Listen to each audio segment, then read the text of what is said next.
The Philadelphia Eagles take on the Dallas Cowboys in what is likely to be a premier matchup between backup quarterbacks. The Eagles need one win to clinch the division and 2 seed, while the Cowboys try to play spoiler as they have already been eliminated from playoff contention. Welcome to the Philly Film Room Podcast. I'm Nick Waters, and I don't know if you've heard, but the Philadelphia Eagles are dealing with some injury issues. But more importantly, your boy is also on the injury report as well. I'm a little bit under the weather.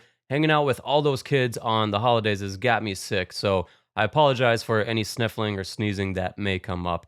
Having said that, now that we do have, more importantly, now that we do know what's going on with Jalen Hurts, as of this recording, it's Friday afternoon. Nick Sirianni just came out and said that Jalen Hurts is most likely going to be out for this game, so it was about time to press record on this video, so I apologize for it coming out a little bit later. It is going to tank my viewership, and these videos have a lifespan of like 3 days anyway, so it's a lot of work for a little reward. But anyway, having said that, Jalen Hurts is likely going to be out for this game, and that has big implications for the Eagles, right? I do find it a little bit interesting that against the Steelers, the first play of the game, Sidney Brown gets knocked out cold. He's in the fencing posture position, knocked out cold, right? And he's able to come back in a week. Jalen Hurts got his bell rung, stood back up, was ready to come back in the game, but he's now missing a week. It's just interesting how these things play out like that. If this was boxing, he would have been able to stand up for the standing 10 count and continue the fight. If it was UFC, I'm a huge UFC fan. I've seen plenty of fights where dudes get their bell rung, they're a little dazed, but they're able to survive, continue on, and ultimately end up winning the fight. It's also interesting that in the UFC, if you get knocked out, you're out for a minimum of 45 to 90 days. And in football, it's like, all right, you got a concussion, we'll give you a week, but after that, we need you to score some fantasy points, so get your ass back out there. Just interesting how the different sports work. Obviously, different sports. We can't have the players for the NFL missing 45 to 90 games for a single concussion. It would ruin the sport, but I mean, that's a conversation for a different day. Anyway, Jalen is likely to be out for this game, and that does have huge implications, not only for this game, but also for the playoff race. And even if the Eagles win this week, they probably would have rested their starters next week because they have nothing really more to play for. They're most likely going to be the 2 seed. So if they end up winning this game and then resting their starters next week, we could be seeing a situation where Jalen Hurts hasn't played more than 10 snaps in the past 3 weeks leading into a playoff game. So I do wonder, if the Eagles win this game, do they put Jalen Hurts out there for a quarter, for a half? Do they put him out there for a series? And if you do, you're probably putting out the rest of your starters, or at least the receivers. I'd at least hope they would put Kenny Gainwell out there and have Saquon Barkley on the bench. But that timing, that rhythm, everything that goes on with that's so vital between your receiving core and the quarterback, it's very important, right? But having said that, let's talk a little bit about the playoff picture coming up. Things are coming much clearer into view with now only 2 games remaining for the majority of the teams in the NFL, minus the teams that played on Thursday night and the Christmas game. But let's look at the playoff picture. The Eagles need a win, and the 2 seed is locked up. Just one win. That's all they need to get. They'll at least get it against the Giants. We'll see if they get it against the Cowboys. But it's likely going to come down to the Packers or the Commanders as the opponent in round 1. Let's look at the scenarios. The Commanders round 1 scenarios. The Packers need to win out, or the Commanders lose a game. And if the Packers lose a game and the Commanders lose a game, then the Commanders will be the 7th seed. But if the Packers win out or the Commanders lose a game, then it's going to be the Commanders in the first round. This upcoming matchup between the Commanders and Falcons is going to be a huge matchup for the playoffs. The Falcons are guaranteed to make the playoffs if they end up winning out. But if the Commanders lose, then they have to win in week 18 against the Cowboys, most likely to make the playoffs. If the Bucs win out and the Falcons win out and the Commanders lose out, the Commanders are actually out of the playoffs and the Bucs would be in. So the Commanders still need to get one more win to make the playoffs, right? If the Bucs were to lose one game and the Commanders were to lose one game, the Commanders would still make the playoffs. Same with the Falcons if the Falcons were to lose one game. But Commanders-Falcons is a huge matchup to pay attention to this week. And potentially Commanders-Cowboys would be a big matchup next week. The Cowboys beat the Commanders earlier this year, but that was with CeeDee Lamb. So with him out for the rest of the year, it's unlikely that they win that game a second time around. The Packers scenarios for them to be the Eagles' opponent in round 1, they would need to lose a game, and then the Commanders would also need to win out. And the Packers are playing the Vikings this week, so this is a huge matchup. That is not an easy game for the Packers by any means, right? So that is a big game. They end up playing the Bears in Week 18, I believe. I believe it is the Bears, so it should be an easy game for them in their final game of the season. But they would need to beat the Vikings, and I would rather play the Commanders in the first round over the Packers, but we'll see how all of that works out. Having said that, let's jump into this game preview. First, let's start with a recap of the first game. Defensively, they dominated the Cowboys throughout that game, especially in the passing attack. Cooper Rush was held to 115 passing yards and 2.0 yards per attempt. That's crazy. 2 yards per attempt, right? He had 1 sack that resulted in a fumble, and he also fumbled on a snap as well that the Eagles recovered and were able to get points out of on their own side of the field. The Cowboys did have some success on the ground. Rico Dowdle had a respectable 4.4 yards per attempt. He also had a 19-yard run and multiple solid gains throughout the game, but he only had 12 attempts, and really that came down to the fact that the Cowboys were down 28-6 heading into the fourth quarter. They had to pass to try and come back, right? But with Kenny Pickett likely being the quarterback this week, well, this might not be a situation where the Eagles are just able to run out to a huge lead. Rico Dowdle might get some more action this game. Offensively, they struggled some to start the game and really throughout much of the game, but Saquon had his 5th lowest yards per attempt, so I think a lot of people remembered, if you remember back to this game, a lot of the conversation about why Jalen started slow in this game had to do with was the light shining in his eyes. It wasn't just the passing game that had a slow start. Saquon had his 5th lowest yards per attempt of the season. It wasn't a typical game that we had come to see from this rushing attack. He had 66 yards on 14 carries, only 1 explosive run. So the Eagles will be definitely looking to change that around this time with Kenny Pickett at quarterback. Jalen had his highest pressure rate faced of the season. He also took 5 sacks, including a sack fumble on his own 26-yard line. Mike Zimmer's pressures and stunts that he was running was really getting after this Eagles offensive line. It was forcing leading Jalen to drop his eyes and not feel comfortable in the pocket, especially when everyone was walked up to the line of scrimmage. I do predict we're going to see a high rate of blitz from this Mike Zimmer defense again this week. But eventually the offense got rolling. What really got them out of the rut was just throwing at rookie Kalen Carson over and over and over again, and he was eventually benched because of his performance. Jalen made plays with his legs as well, including a touchdown evading an unblocked blitzer, so we're not going to have that element to the quarterback game this week. Kenny isn't a statue in the pocket, but he's definitely not Jalen Hurts when it comes to evading pass rushers.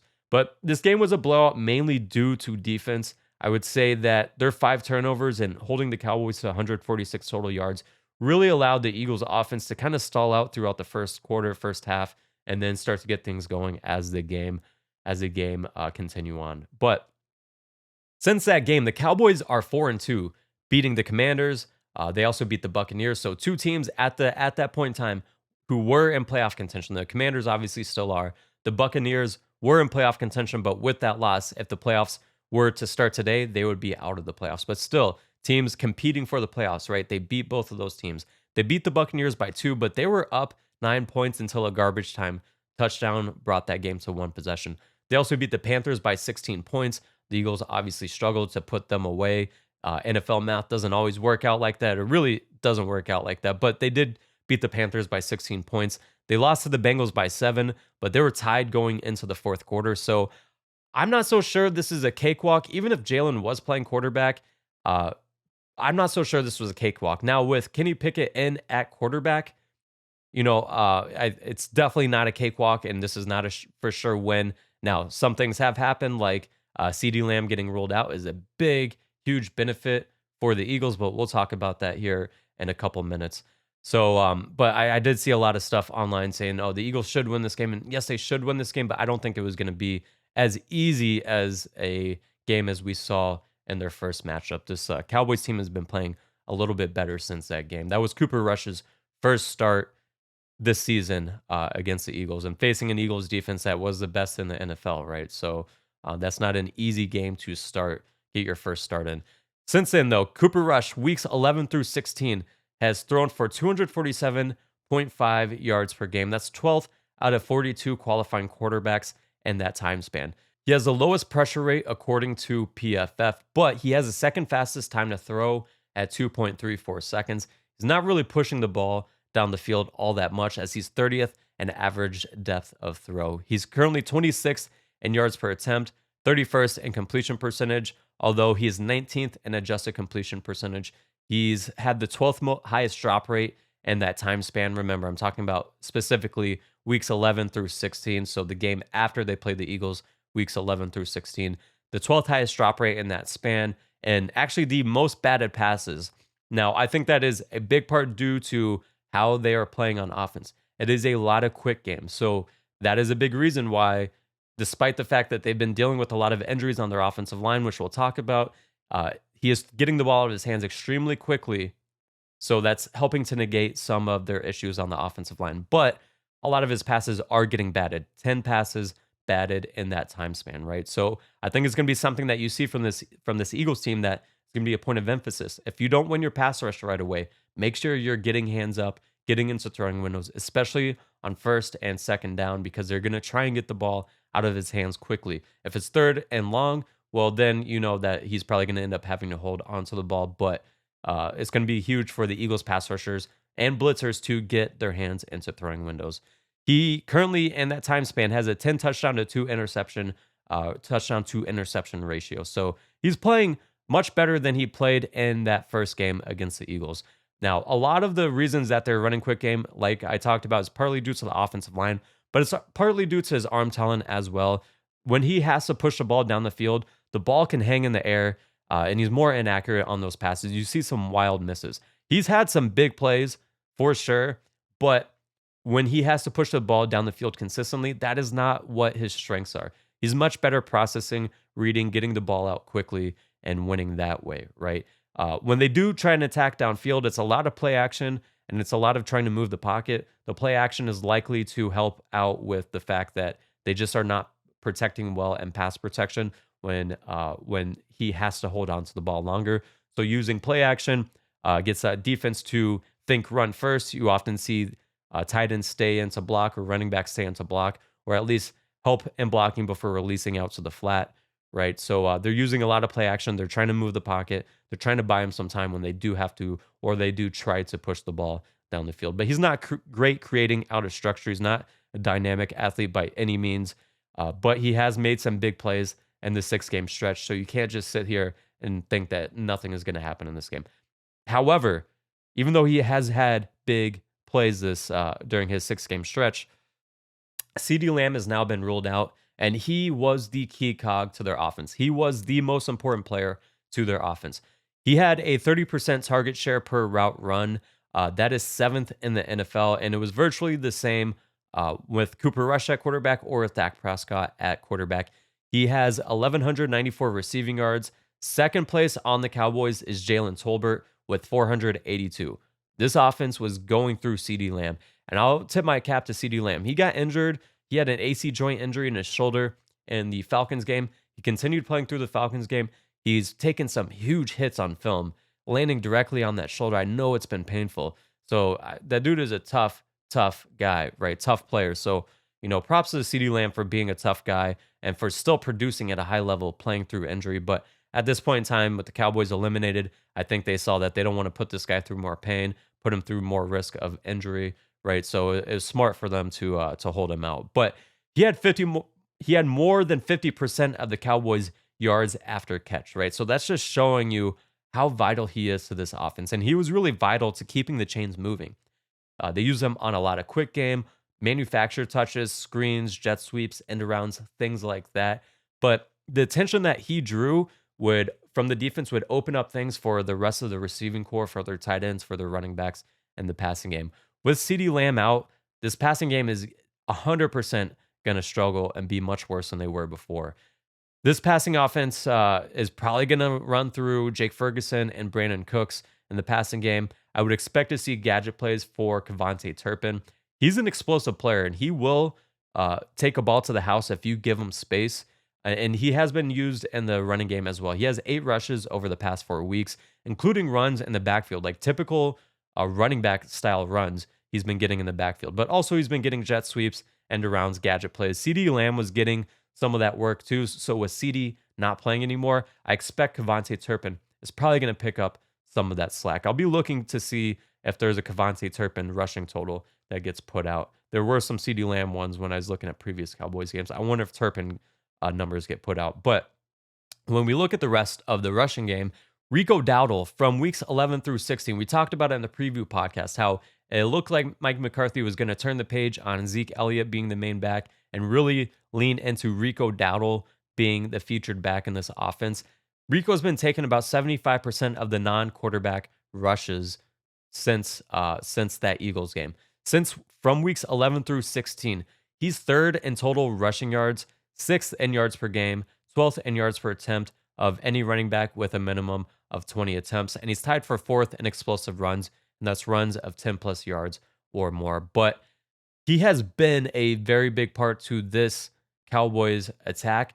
The only problem for him is he is now facing the best run defense in the NFL since the Week 5 bye. The Eagles, on designed runs, have allowed 3.4 yards per attempt since their Week 5 bye. So that is going to be an issue for the Cowboys if they can't get Rico Dowdle going, with CeeDee Lamb also being out. He's good pressing the hole and finding gaps. He runs tough. He has good balance. He's not the most explosive player. He's more explosive than Zeke Elliott was, but he doesn't have that Jahmyr Gibbs, Saquon Barkley, Devin Achane type explosive play, home run ability.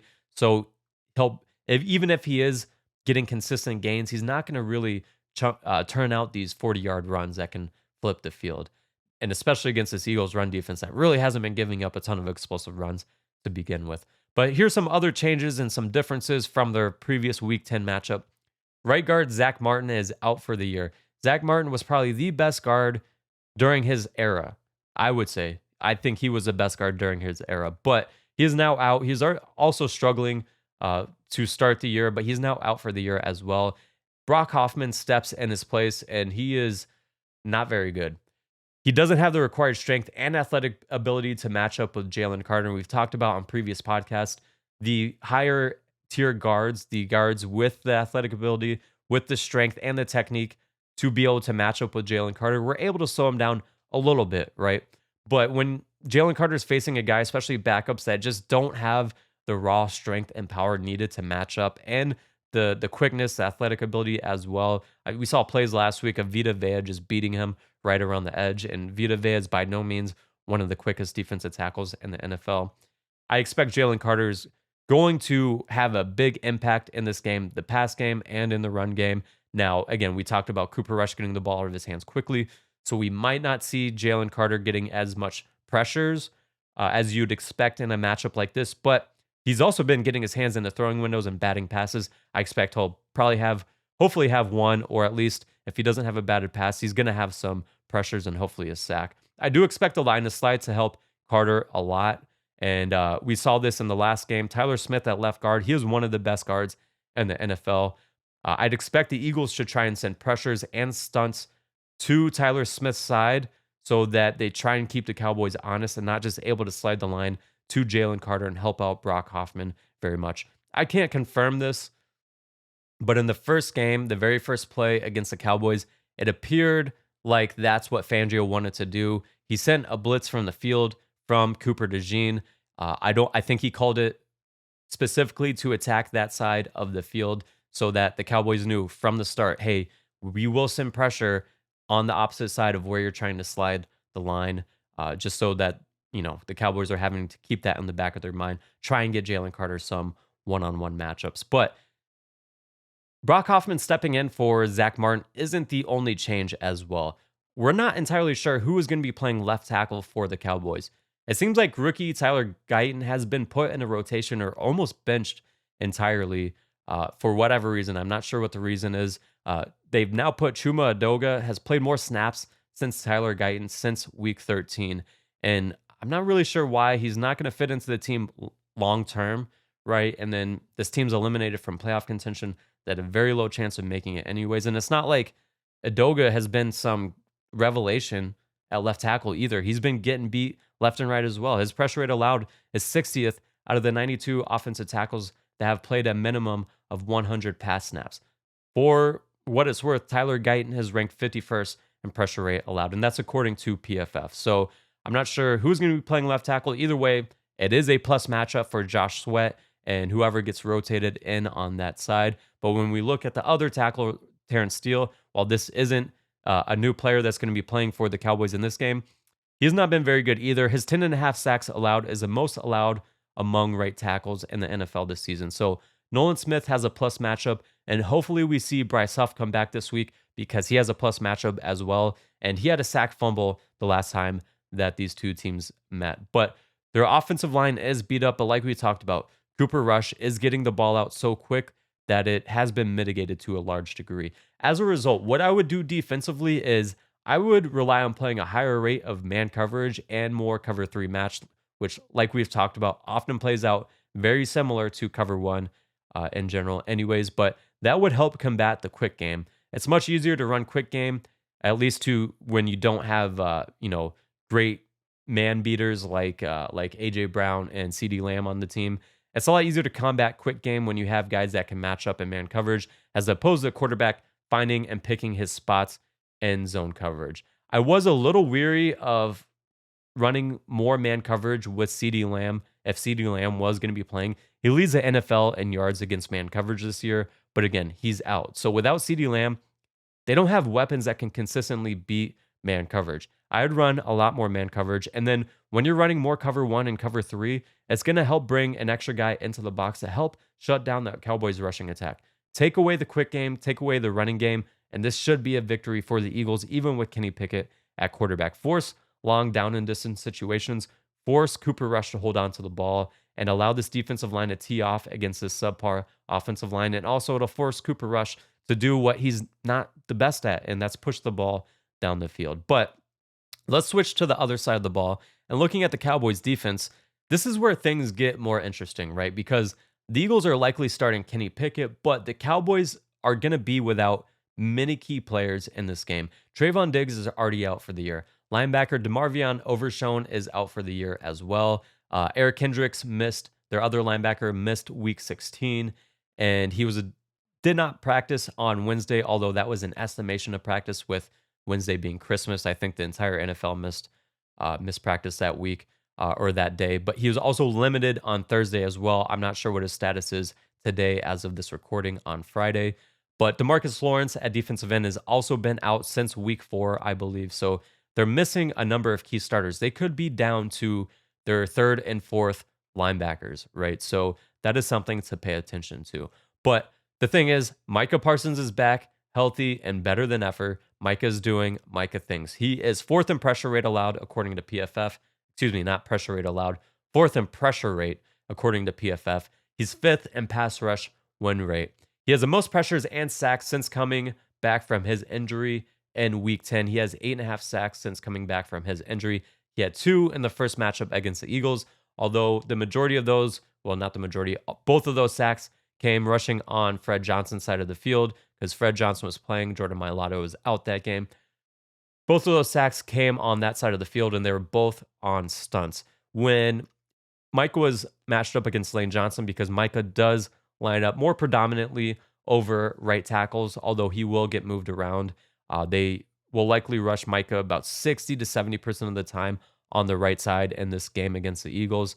But against Lane Johnson in the first game, Lane handled him pretty well, pretty easily. But it was Parsons' first game back, and he was playing limited snaps. So I'll be interested to watch that matchup. I think Micah Parsons is the second best pass rusher in the NFL. I think it's Myles Garrett, Micah Parsons, and then I'll slot in TJ Watts and the Nick Bosa's and everyone else of the world. But Osa Odighizuwa on the interior has been really good as well. He's 9th in pressure rate, according to PFF, 7th in pass rush win rate as well. So they get pressure on the interior, they get pressure from the exterior, from the edge. So that's something that Kenny Pickett will definitely need to be cognizant of. But the Cowboys defense has really held it together despite their injuries. I'm not saying that they are a spectacular defense by any means. I'm not saying that. It's just going to be hard to be a top-notch defense when you're missing this many players. But they've been better as the year has gone on, despite the injuries, and with the team getting more used to first-time defensive coordinator Mike Zimmer's scheme. First time with the Cowboys, I should say. Their pass defense in weeks 1 through 10 was 32nd in yards per attempt at 8.5 yards per attempt allowed. They had a 15-4 touchdown to interception ratio. From weeks 11 to 16, they were 17th in yards per attempt at 7.3, so over a full yard better. That's a huge jump. I know it sounds like, oh, it's just a yard per attempt. When we're taking out these averages, that's a huge jump, a big difference, right? So they're also down to 8-6 touchdown to interception ratio. For what it's worth, the Eagles are 12 touchdowns allowed to 4 interceptions in that same time span. So the Cowboys have been much better defensively in the past game since then. Their secondary hasn't been together for almost the entire year as well. So that's what's even more impressive. Deron Bland was out for the majority of the year, but came back in week 12. But Trayvon Diggs got injured right before he came back. They played together for 1 week, week 14 against the Bengals, and then Trayvon Diggs was then out for the year. So they had their top corner in Trayvon Diggs. He got injured. Deron Bland comes back, who set the record. I think it was a record for most interceptions returned for a touchdown in one season last year. And then as soon as he comes back, Diggs went down. So it's just very tough when that happens on your team. I will say this. I don't think Bland is the greatest corner in the world. He's currently 80th in yards per attempt allowed. He will get his hands on the ball if you throw it to him late, especially on out routes, on timing routes, and he can sit on those routes.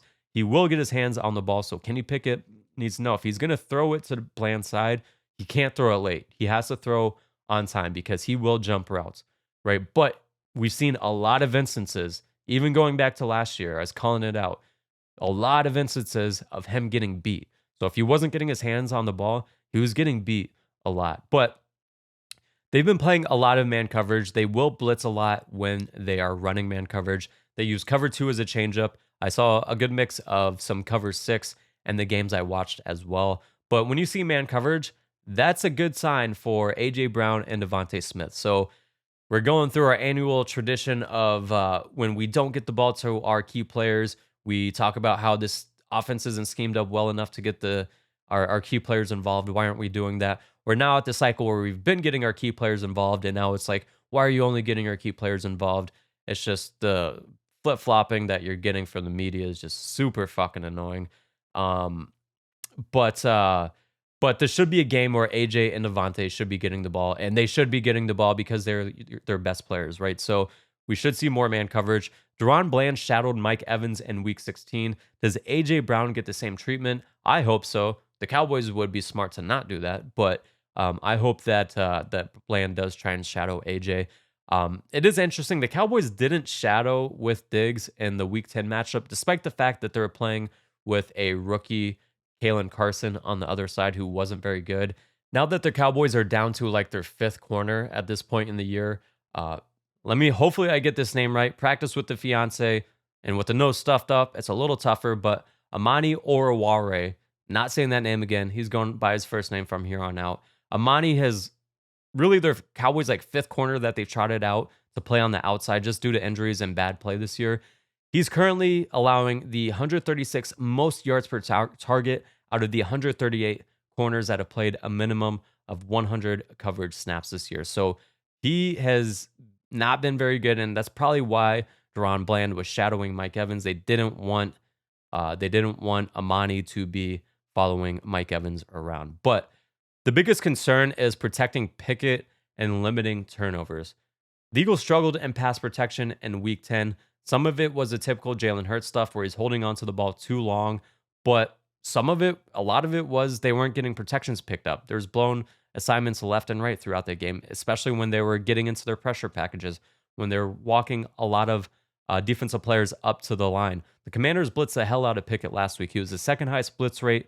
The Commanders had the second highest blitz rate of any defense against the pass in week 16, right? So I think that's going to continue this week with Pickett at quarterback, and they're not going to have Jalen Hurts to bail them out of situations when things break down. Jalen was able to do that in parts of the game against the Cowboys in week 10. Kenny Pickett, again, not a statue in the pocket, but not Jalen Hurts when it comes to evading pass rushers, right? He can find and buy space, buy time in the pocket. He can do that, but there was a particular play, touchdown to Dallas Goedert. The Cowboys timed up the blitz well with the pass protection. They were able to get a unblocked blitzer in Jalen Hurts' face. Jalen Hurts just makes him miss, and then extends the play and finds Dallas Goedert for a touchdown. I don't think Kenny Pickett makes that play more than 2% of the time. He could make that play, but I mean, it's very small chance that he makes those kind of plays. They need to rediscover their running game. They must help out their backup quarterback, and this is true whenever any backup quarterback goes in. There's a reason why these guys are backup quarterbacks. The drop off from the good quarterbacks to the backups and even the marginal starting quarterbacks is stark. It is huge. It is such a big drop off. There's a reason why the Jets go out and try and find Aaron Rodgers, try and find these old quarterbacks, these bridge quarterbacks. There are not enough good starting quarterbacks to go around in the NFL. Just ask the Titans, ask the Raiders, ask the Giants. There's not enough good starting quarterbacks to go around. When you get backups in the game, the rest of the team has to step up. The defense has to step up. The offensive line has to step up. The receivers have to step up. They have to catch the ball. They have to get open. And the running game has to step up. They really need that to happen this week. They left Pickett in a lot of bad down and distance situations last week, and I'm just not really expecting many backup quarterbacks to lead you to victory when they're having to face a lot of bad down and distance situations. Was Pickett the greatest last week? No, but his team didn't help him out a whole lot either.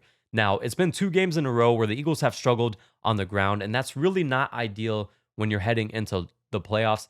And while the Cowboys run defense hasn't been the best in the league, they definitely aren't by any measure.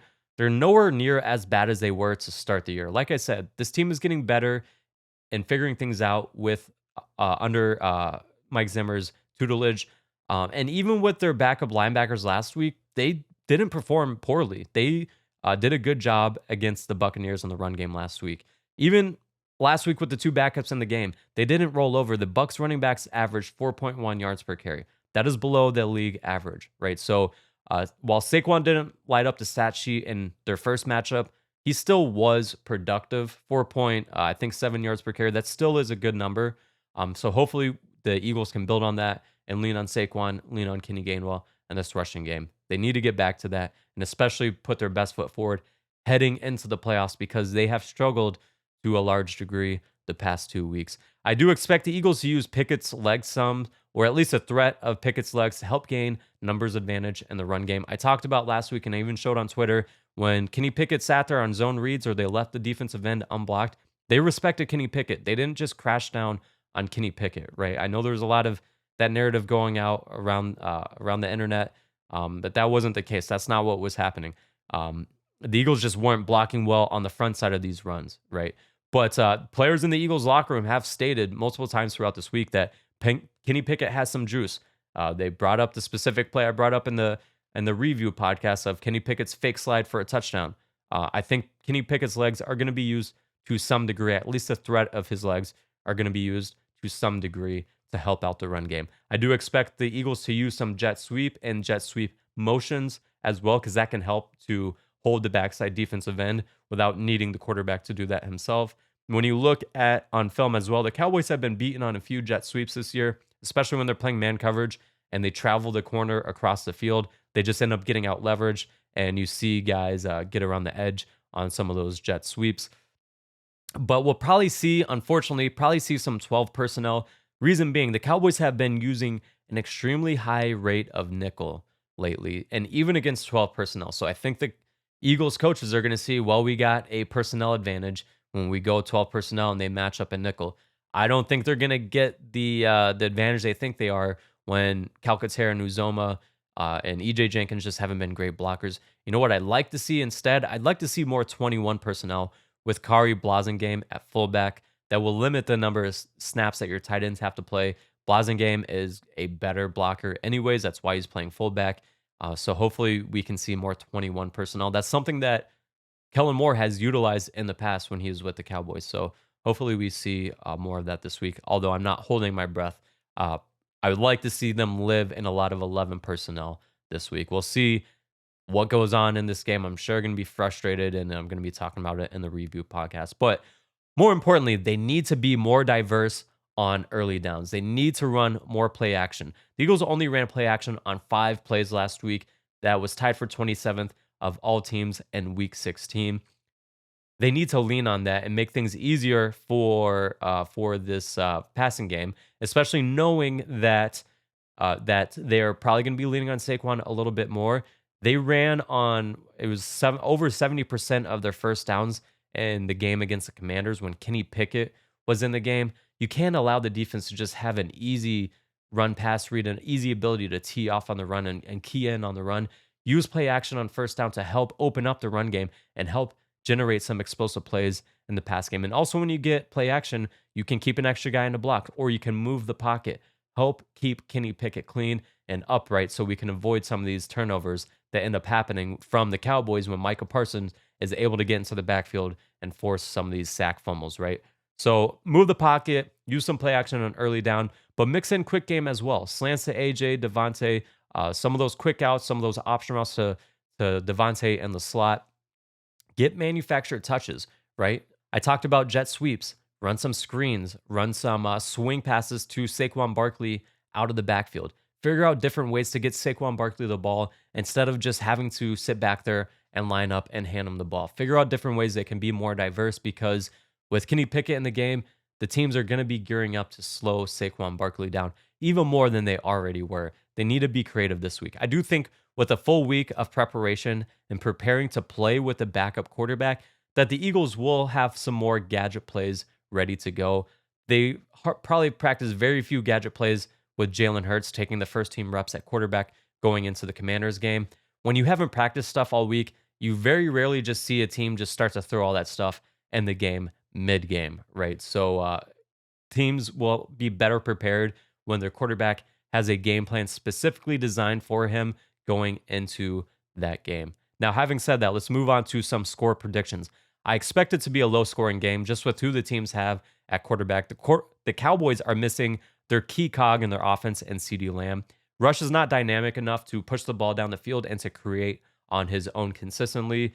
And when he does get pressured and when he does try and create on his own, he ends up throwing the ball into traffic at those times, right? So when he is kept clean, he's able to get through his reads and hit his guys on quick passes. But when the offense is forced to have to push the ball down the field, that's when Cooper Rush has some issues. This Eagles run defense has been elite as well, so I feel like it's going to be hard for them to get the ground game moving. The Eagles offense is likely to sputter throughout the game as well. It's just naturally what happens generally when you have a backup quarterback. I do think they will try to lean on the run game. I think that's going to be fairly obvious, but when they are in the red zone, I do expect they're probably going to end up kicking more field goals than they do touchdowns. So I expect a running clock and a fast game just as a result of how these teams are likely to try and play on offense. I do think turnovers and special teams will be key. Micah Parsons is always in play for a sack fumble. Kevontae Turpin leads the NFL in yards per kick return of all kick returners with a minimum of 10 returns. He's also sixth in yards per punt return for punt returners with a minimum of 10 returns. So do not kick off to him like we saw last week in the Commanders game. Just don't do that, all right? I can understand if you want to live with them punting the ball to Turpin. Their punt coverage unit has been really good, so I understand if you want to punt to him, but do not kick off the ball to him, right? Just don't do it. It's not worth it. But for that reason, I do have the Eagles winning a low-scoring battle, 20-13. Now, that will be it for today's podcast. I apologize for it getting out late, but I needed to wait for confirmation on Kenny Pickett. If Kenny Pickett was going to be the starter, and also I was probably a half a day late with the holidays anyways. But that'll be it for today's podcast. We'll be back with a best bets video this week. We'll be back with next week with a review video of this game. But as always, remember to like, subscribe, and spread the word. And until next time, go Birds.